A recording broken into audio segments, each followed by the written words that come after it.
Imam Masyukur, 25 tahun, harus kehilangan nyawanya usai diculik dan dianiaya hingga tewas oleh oknum anggota pasukan pengamanan presiden berinisial Prama RM.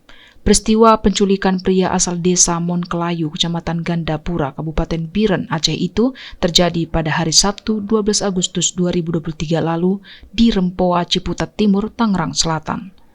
Informasi ini beredar di media sosial, salah satunya diunggah akun Instagram @rakan_aceh. Dalam keterangan unggahan itu, korban disebut sempat menelepon keluarganya dan minta dikirimkan uang sebesar 50 juta rupiah. Disebutkan pula bahwa jika uang terlambat dikirim, korban akan dibunuh. Menurut sepupu korban, Said Sulaiman, pelaku penculikan berjumlah sekitar 3 orang. Para pelaku datang langsung membawa pergi korban menggunakan mobil secara paksa. Kemudian rentang waktu pukul 19 waktu Indonesia Barat hingga 20 waktu Indonesia Barat, Said mengaku mendapat telepon dari korban yang menerangkan bahwa dirinya mengalami penganiayaan oleh para pelaku. Para pelaku juga menelepon keluarga lain serta mengirimkan video penganiayaan terhadap korban.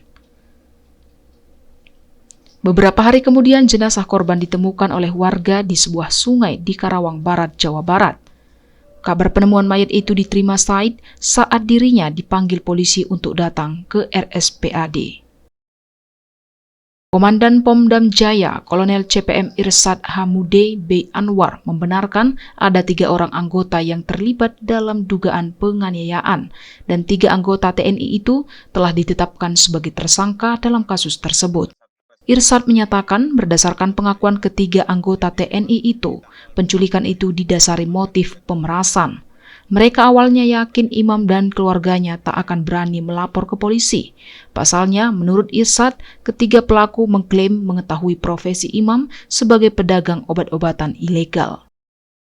Berdasarkan surat penyerahan jenazah yang diterbitkan oleh Polisi Militer Kodam Jaya Jayakarta, Praka RM berdinas di Kesatuan Batalion Pengawal Protokoler Kenegaraan atau Yonwal Protnek Pas Pampres.